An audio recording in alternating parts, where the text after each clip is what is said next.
Oke, jujur aja nih, ada satu kitab dalam Alkitab yang ya seringkali kita lewati begitu saja. Betul, kitab Imamat. Tapi gimana kalau saya bilang, di balik semua aturannya tersembunyi kunci untuk memahami seluruh cerita Alkitab. Hari ini kita akan bongkar misterinya bareng-bareng. Anda tahu kan rasanya semangat 45 di awal tahun, mau baca Alkitab dari Kejadian sampai Wahyu. Semuanya lancar. Sampai kita ketemu Imamat. Duh, rasanya kayak nabrak tembok. Aturan soal kurban, soal tahir dan najis bikin pusing. Gak heran deh banyak yang berhenti di padang gurun ini. Tapi ini dia ironinya. Kitab yang paling sering kita skip ini ternyata justru jantungnya kelima kitab Musa. Ya, Anda nggak salah dengar. Disinilah tersimpan kode rahasia untuk benar-benar memahami karya penebusan Kristus secara utuh. Jadi, yuk kita coba selami misteri ini bareng-bareng. Oke, jadi misteri utamanya tuh ini. Coba bayangin ya, bangsa Israel baru aja keluar dari Mesir. Terus, boom, kemuliaan Allah yang luar biasa dahsyatnya turun dan tinggal di tengah-tengah mereka. Keren kan? Tapi ini juga jadi masalah super besar. Gimana caranya Allah yang maha kudus, sumber kehidupan, bisa tinggal di antara manusia yang ya penuh dosa tanpa menghanguskan mereka semua? Nah, kitab Imamat adalah jawaban untuk pertanyaan krusial ini. Dan untuk paham jawabannya, kita harus ngerti satu kata kunci, kados atau kudus. Nah, kudus ini bukan cuma berarti baik atau soleh. Arti dasarnya itu terpisah, beda total. Allah itu kados, artinya dia ada di kategorinya sendiri, unik dan sempurna. Dan yang menarik, dia memanggil umatnya untuk jadi kados juga. Dipisahkan dari cara hidup biasa untuk mencerminkan karakternya. Baiklah, petunjuk pertama kita untuk memecahkan misteri Imamat, sistem kurban. Saya tahu, kedengarannya agak primitif ya, tapi coba deh lihat dari sudut pandang lain. Bagi orang Israel kuno, ini bukan sekedar ritual, ini adalah sebuah bahasa. Setiap kurban itu kayak satu kata dalam kalimat teologis yang mendalam.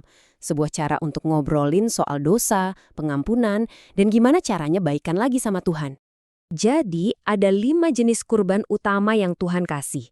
Dan ini bukan aturan acak loh, masing-masing punya tugas dan makna spesifik. Kalau digabungin, kelimanya ini jadi semacam kamus teologis yang kaya banget yang nantinya akan menjelaskan dengan sempurna apa yang akan dilakukan oleh Yesus. Coba kita lihat sekilas ya. Ada kurban bakaran, ini soal penyerahan diri total. Terus kurban sajian, ini cara bilang makasih Tuhan buat rezekinya. Ada kurban keselamatan, intinya buat merayakan persekutuan. Nah, yang dua terakhir ini soal dosa. Kurban penghapus dosa buat membersihkan kita, dan kurban penebus salah buat ganti rugi atas kesalahan kita. Tiap kurban ini kayak potongan puzzle yang penting, yang semuanya menunjuk ke satu gambar besar, karya Kristus. Tapi tentu aja, persembahan-persembahan ini nggak bisa dilakukan oleh sembarang orang. Perlu ada perantara, seorang mediator khusus yang bisa berdiri di antara Allah yang Maha Kudus dan manusia yang berdosa. Nah, disinilah peran para imam jadi super penting. Dan cara mereka ditabiskan itu, wah simbolismenya kuat banget. Darah kurban dioleskan di telinga, tangan, dan kaki mereka. Ini visual yang luar biasa kan? Artinya, semua yang mereka dengar, semua yang tangan mereka kerjakan, dan kemanapun kaki mereka melangkah, semuanya sekarang dikhususkan total untuk melayani Tuhan. Tapi, dekat dengan kekudusan itu punya tanggung jawab yang sangat-sangat besar. Kita lihat ini dari kisah tragis Nadab dan Abihu, anak-anak Harun. Mereka seenaknya mempersembahkan api asing, ibadah yang gak sesuai standar Tuhan. Hasilnya, mereka langsung dihanguskan oleh api dari hadirat Tuhan. Pesannya, ngeri tapi jelas, kita nggak bisa seenaknya mendekati Tuhan dengan cara kita sendiri. Oke, petunjuk kedua. Nah, ini nih bagian yang biasanya bikin kita garuk-garuk kepala. Semua aturan soal tahir dan najis. Coba deh, untuk sementara, lupakan dulu soal higienitas atau kebersihan modern. Anggap aja semua aturan ini sebagai sebuah peta spiritual. Peta yang membantu orang Israel menavigasi hidup di hadirat Allah yang Maha Kudus. Nah, ini kuncinya. Dalam dunia imamat, tohir itu artinya utuh, lengkap, sesuai dengan rancangan awal Tuhan. Sebaliknya, najis itu melambangkan sesuatu yang gak pada tempatnya, yang mengacaukan keteraturan ilahi. Sesuatu yang berhubungan dengan kematian, bukan kehidupan. Contohnya gampang kok. Aturan makanan, itu untuk membedakan Israel dari bangsa-bangsa lain, membuat mereka unik.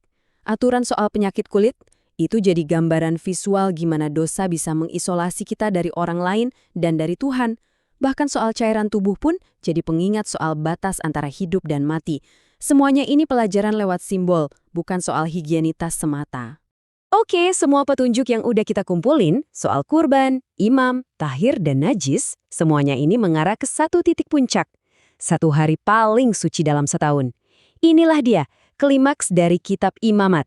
Kunci utama yang membuka semuanya, Hari Pendamaian, atau yang dikenal sebagai Yom Kippur. Di hari ini ada sebuah ritual yang luar biasa. Jadi ada 2 kambing yang disiapkan. Kambing yang pertama dikorbankan.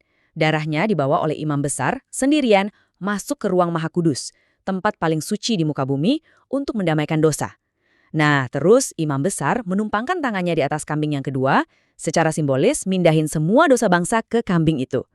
Setelah itu, kambing itu diusir jauh ke padang gurun. Pergi dan nggak akan pernah kembali lagi. Ini bagian yang jenius banget. Ritual ini punya 2 tindakan yang beda tapi saling melengkapi. Kambing pertama itu untuk propisiasi. Darahnya memuaskan tuntutan keadilan Tuhan atas dosa. Sedangkan kambing kedua itu untuk ekspiasi. Dia secara fisik membawa dosa itu pergi jauh-jauh. Dua-duanya harus ada, biar pendamaian itu tuntas, beres.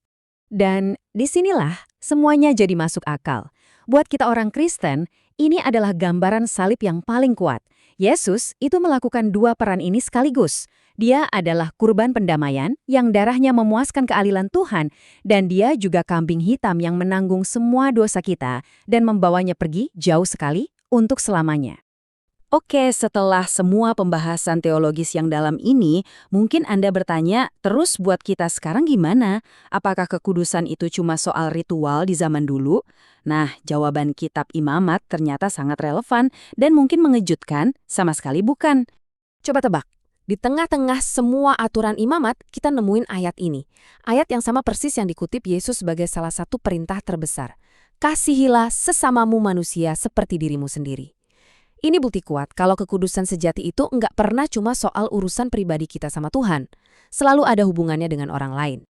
Bagian yang disebut kode kekudusan di Imamat itu isinya benar-benar menerjemahkan ibadah jadi tindakan nyata. Contohnya, keadilan buat orang miskin, integritas dalam bisnis, kejujuran dalam hubungan, bahkan ada sistem ekonomi yang radikal banget, yaitu tahun Yobel, di mana utang-utang dihapus dan tanah dikembalikan.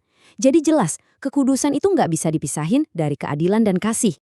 Jadi intinya begini, kitab Imamat justru meruntuhkan tembok antara kehidupan rohani dan kehidupan sehari-hari. Menjadi kudus itu artinya mencerminkan karakter Tuhan yang adil dan penuh kasih di setiap aspek kehidupan kita. Nggak ada yang terkecuali.